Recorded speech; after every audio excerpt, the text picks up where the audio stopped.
بله سلام شاگردای عزیز، خدا کنه روز خوب شروع کرده باشین. باز ما آمدم که چند جمله که سویدنی را به زبان دری برتان تشریح کنم.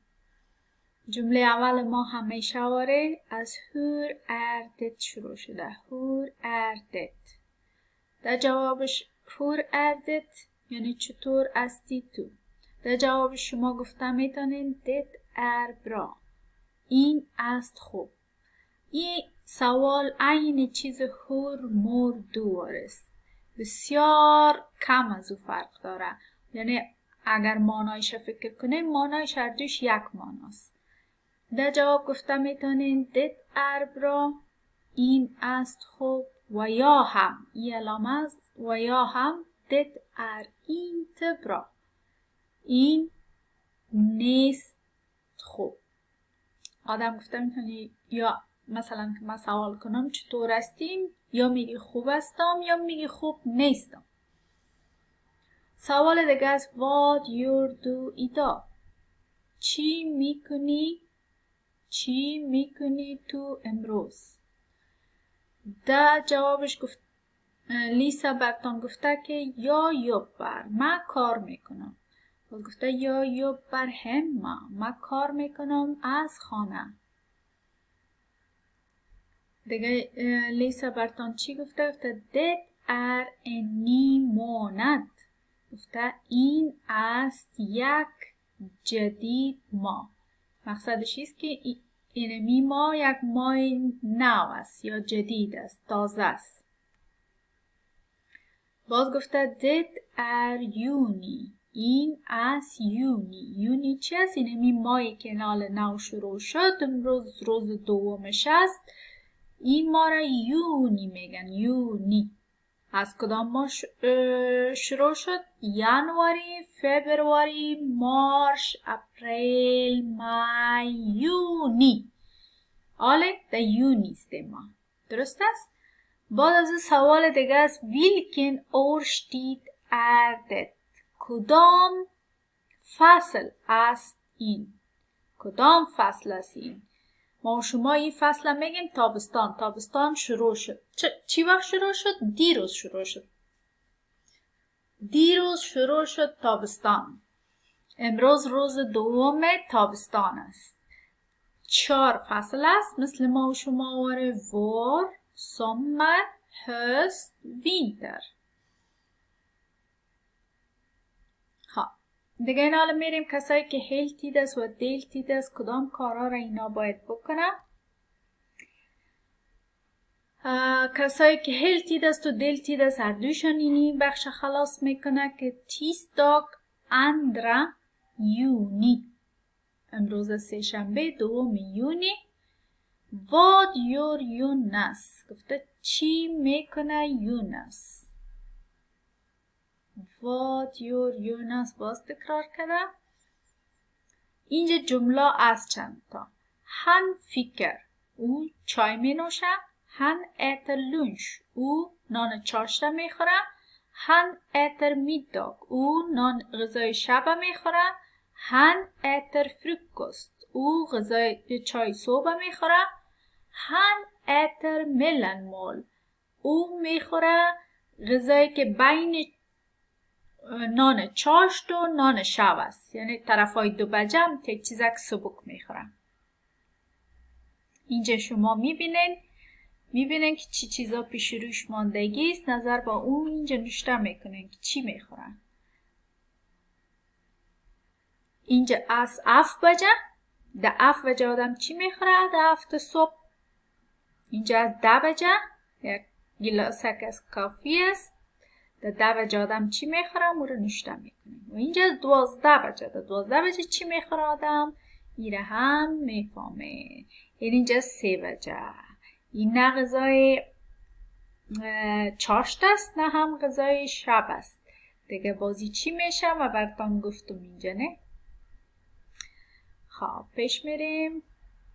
6 بجه کدام غذا میشه؟ غذای شب میشه. این هم کارخانگی امروز است. tisdag 2 juni.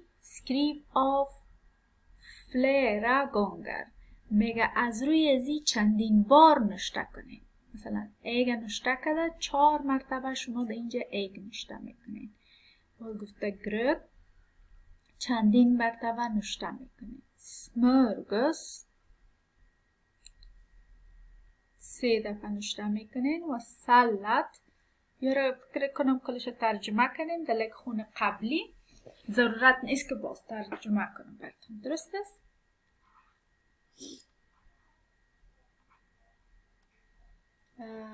ای هم تیستاک اندرا یونیس گفته سکریو رد اور تیل بیلدن، میگه نوشته کنین لغت صحیح را برای عکس صحیح. مثلا اینجا عکس میبینین، باز در نظرتان کدام از این درست در اینجا نوشته میکنین. اینجا عکس صحیح را میبینین، باز از اونجا انتخاب میکنین، از بالا میارین در اینجا نوشته میکنین. درست است؟ گفته svara på frågorna. گفته جواب بتین به سوالا. Vad äter Jonas till frukost? میگه چی میخوره یونس برای چای صبح خود؟ یونس äter نام میگیرین، مثلا میلک، مثلا چی کدام چیزا رو در چای صبح میخوره، نامایش تنها نوشته میکنین. تنها نامایش. Vad äter Jonas till lunch? میگه چی میخوره یونس برای نان چاشت؟ یونس äter تنها نامایش نوشته میکنه. کدام چیزا را در نان چاشت خود میخوره. باز میگه Vad äter Jonas till mellanmål? چی چیزا را یونس در بین غذای چاشت و غذای شب میخوره. اون چیزا را نامش اینجا نوشته میکنه، تنها نامشه. Vad äter Jonas till middag? یونس äter اینی چیز و اینی چیز. خلاص. خب کسایی که دلتید است همینجا کار خانگیش خلاص میشه، ولی کسایی که هلتید است دوام میده به هفته دیگه. از اونا کار خانگیشان از اینجا شروع میشه. لیا هندلر، لیا خریداری میکنه، هندلر خریداری. گفته لیسنا، فکر کنم کدام فیلم باشه یا کدام آواز است شما میشنوین. گفته هون heter لیا، او نام دارد لیا. هون har inte mjölk، او ندارد شیر.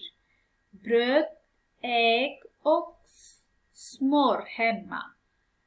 نان، تخم و مسکه ندارد در خانه خود. Hon skriver på ett papper. میگه او می نویسد بالای یک کاغذ. Det är en lista. و ای است یک لیست. Hon går till affären. او می رود تا یک مغازه را. Hon tittar på listen. او می بیند به امو لیست. Hon hämtar mjölk. او میارد شیر، bröd, ägg och smör. نان خشک، تخم و مسکه. Hon går till kassan. او می رود تا پیش کسه، و ماشین آدم پرداخت میکنه. Hon står i kö. او استاده است در قطار. Hon betalar. او پرداخت میکنه. Hon betalar med kort. او پرداخت میکنه با کارت خود. Det kostar 57 kronor. و امون نفر برش میگه ای قیمت داره 75 کرون، یعنی سودایی را که خرید 75 کرون شد. ها اینجا شما از این تکست که ما امیال برتان ترجمه کردم و خواندیم، این چندین بار گوش میکنین. وقتی که گوش کردین و خوب یاد گرفتین، ده اینجا از روی تکست اینجا تکرار مشتش میکنین. درست است؟ خلاص اینم قدر کارخانگیتان بود. خدا کنه فهمیده باشین. الیف کورتایتان هم برتان دیروز روان کردم. امروز یام صبح شاید برتان برسه. اگر از کسی نرسید بر ما زنگ بزنین یام اول بدین. خدا کنه روز خوب داشته باشین. خداحافظ.